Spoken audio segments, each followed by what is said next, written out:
Hi, my name is Vinny. Today I am going to be telling you the story of this 1-year-old cutting of Ficus religiosa, also known as people tree in India. First have a look at some of the shots of the plant, then I will continue with my story.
So just to rewind, this whole setup, this whole plant that you're seeing was one tiny water rooted cutting like this which grew, and though it has double trunks, the thinner one is the original trunk which got stunted, and the bigger thicker trunk is the second one which sprouted.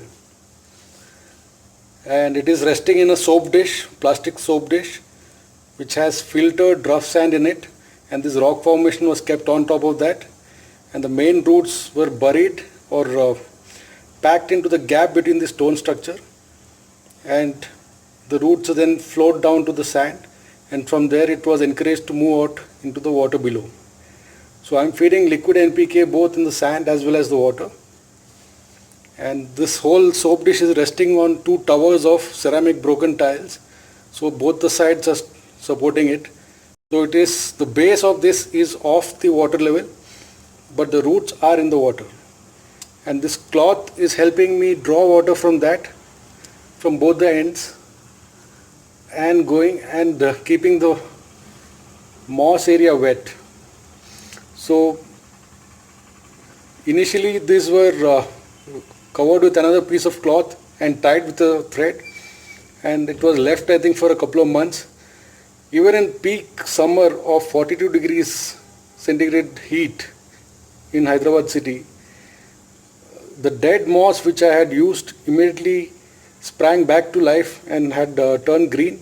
Also it was started growing through the fabric, the earlier fabric, and this roughly took about 1 to 1.5 months, and this moss was collected in last year November. That is well after the rainy season, where the moss had completely dried and you could say it was kind of dead. And I had collected it. It was kept in a packet at home, and when I wanted to redo this project again, I took out the same and packed it here. I mainly packed it as a spongy material. I really didn't want moss growth here. It would be nice if I could get it, but it was mainly kept so that it gives you a medium for the roots to cling on to and extend them and help them come out. So one setback which happened was I was not getting much growth on the main trunk, and that time this trunk did not exist. After pruning, the branches kind of, there was a dieback, leaves fell, some issues were there, and even this rock formation had crumbled. So the compound that is holding the rocks together, one of the legs or two of the legs had actually, two of the joints had come loose. So the top could easily come out. And the original moss which was packed here, they also had, due to erosion, it kind of fell out, and you could actually see through the rocks, and there was just a tiny amount of root holding onto this stone structure.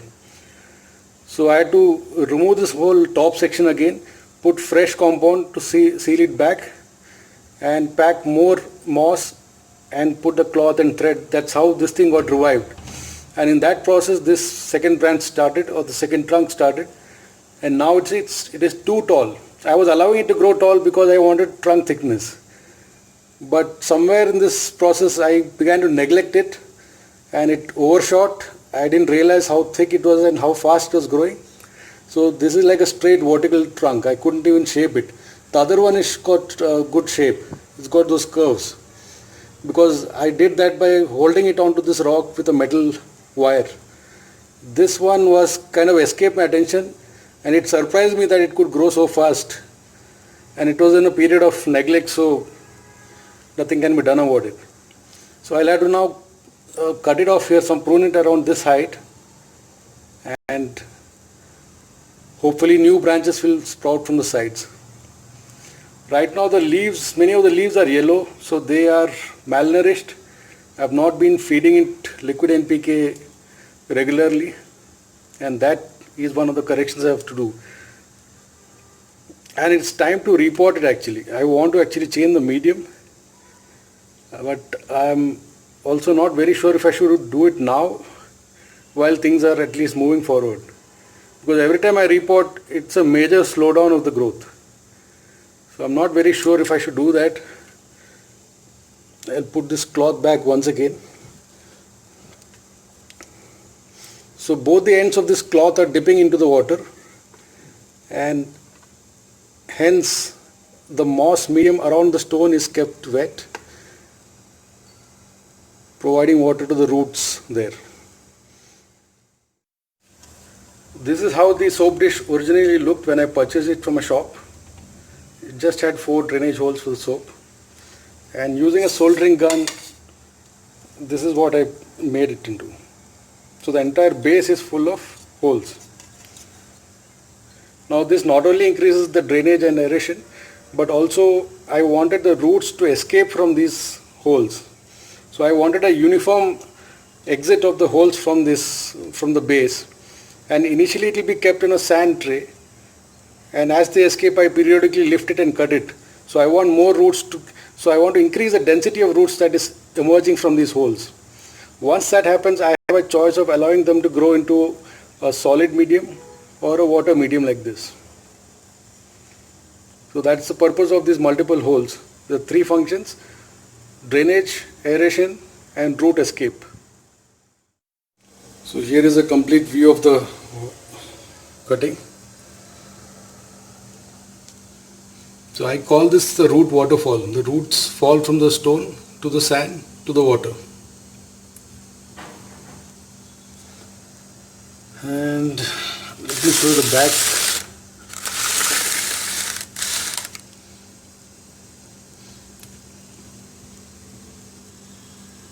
So this is one single trunk. I mean, it's one single plant with a dual trunk system. And this did not exist 4 months back. Look at the thickness of this and this. This is the original piece. It was one single trunk piece and this sprouted later. Because the root had kind of spread as a thick bunch between the rocks, and this sprouted from one of the sides. I really love the bark texture on this and the thickness. It's very robust. So this is the original branching also. You can see the V structure that was formed, but then no further growth happened. There was a dieback. I think these branches are dead, and that's a new branch. So I want to chop this probably here. So let's do it now. Always cut incrementally. If you need to shorten this further, you can do that. But I prefer cutting at a higher level and then giving it time to relook at the whole thing. If needed, I can shorten it. But once you, in your hurry, if you shorten it too much, then you can't undo it. You're stuck with it. And this can lead to moments of regret. So do it slowly. There is no hurry. So I'm hoping fresh branches will sprout from these areas. Now that this is capped, I would actually like to cut it here. Even this seems excessive for me, because the new branches should stop at this kind of a height. On second thoughts, I'll just take off this also. Yeah, I'm happy with this height. So the total height of the new branches should be stopped somewhere here at this level. Yeah. And the goal would be to ideally spread out the branches in all directions. So it's got a long way to go. Now the first number one priority is to revive this back to health by giving it NPK at regular intervals and changing the water. I change it, I'm supposed to change it every Sunday, but many times that doesn't happen. So I just keep topping up the water. Whatever, as the water level goes on, I fill in new, but the water needs to be cleaned out. The tank has to be cleaned because there is a residue that comes from the roots. And the roots also, some of them die, so it's, I shake it in a tub of water like this and allow the dead ones to float away. So multiple times cleansing is required. And as you can imagine, so to keep it in a hydroponic setup is high maintenance. But you have fast growth in a very small container.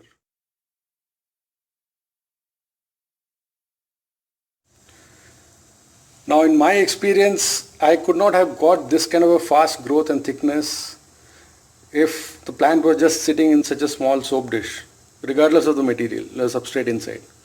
So it needs that extra volume of growth in this tub. Now this has water. If this was filled with sand or whatever soil mix I normally use, I do not expect that to give me this kind of a thickness and growth in 4 months. Maybe if I use a bigger more granular mix, it might, but at least the mix that I am using, that definitely will not give me this. So if I want such kind of a growth, fast growth in a small container, I have to let the roots escape into water and feed it in water, liquid NPK. Even better than liquid NPK is have a hydroponic macro and micronutrients. Because right now this still has deficiency, it's only getting NPK and nothing else. But I kind of want to challenge it to just do it with NPK, because I have seen these plants grow in cracks and on walls where all they're getting is water, not even NPK. The roots are clinging on to the bricks inside the concrete, but I just can't imagine how they get what they need to survive. And they're doing better than my condition. So it's like the beggar on the road is having good health, But when I take the same beggar and bring it to a palace and give it all kinds of luxury, they don't do so well. It's very strange. This is what I was talking about. And those plants which cling on to these walls and go, those walls get cooked at 42 degrees in summer. I don't know how those roots withstand that kind of heat and wind, hot winds. Here I am protecting it, making it to a delicate darling, and he is struggling to show me that vigor that I see in the roadside wild plants. And their leaves are always dark green, indicating that they have good supply of nitrogen. I don't know from where they are getting nitrogen. And I'm complaining about these yellow leaves. I'm feeding them NPK and still they're yellow. If I put too much, the roots die. Very fussy. If you leave them in the wild, they have no issues. They survive on their own, low maintenance. I wish I had ground some piece of land for me where I could have just buried it in the ground and just forgotten about it. Then all I have to do is just occasional shaping. But this is, high maintenance, baby feeding, spoon feeding, whatever you call it. So that's a long piece of branch I'm throwing away. And the base is brown. This is a very mature trunk for 4 months. 4 months ago, this did not exist.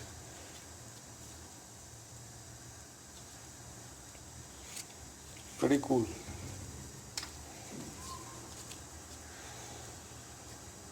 These can be rooted in sand, and somewhere around this point onward, the shoot or the trunk is kind of greenish and soft.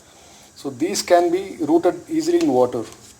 In 2 weeks, you will have root spotting from it, and they can be as small as this.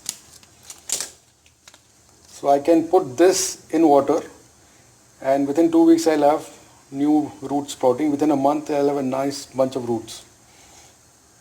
So that means each of these nodes can be cut like this. So that's one specimen, 2, 3, 4, 5 and 6. If I want, I'm not doing it, but I'm just telling you, it's so easy to root and multiply these things. Ficus religiosa.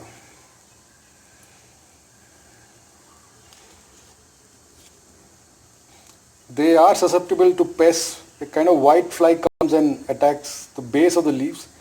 So you have to, and spider mite on the top. So I spray neem oil on this periodically. And you got to watch out for those flies. Flies, you can squish it with your hand completely. And they keep coming back, so it is a constant battle. The worst thing about bonsai is pest control. I hate them. And pests have killed some of my plants already. Control is a gardener's job. I'm an artist, I'm a bonsai artist, so there's no art in pest control. That's why I hate it so badly. And it's relentless, it's never ending. Look at this. This is my moss collection. This was collected in 2016, that is last year November. And this was collected well past the rainy season, so it was already dry in this condition. Looks dead. And this was harvested, and I have a collection for future use. So whenever I want to have a spongy material as a topping for my soil around the base of the plant, I use these. And it doesn't matter whether they are green or not. Now if I want a green moss, a fresh looking moss, what I have to do is I would take these and put it on a tray of water and soak it completely and keep that in wet condition exposed to sunlight for about a month, and they kind of revive back. You can also grate these things on a metal sieve and make it into a fine powder and sprinkle it over your wet surface or your whatever surface you want it to grow on. So if you can maintain that kind of a moist condition, they will revive back pretty soon. And the key to keeping this green in hot climates or in summer is it has to be self-watered. You can't sit around and keep spraying water on this.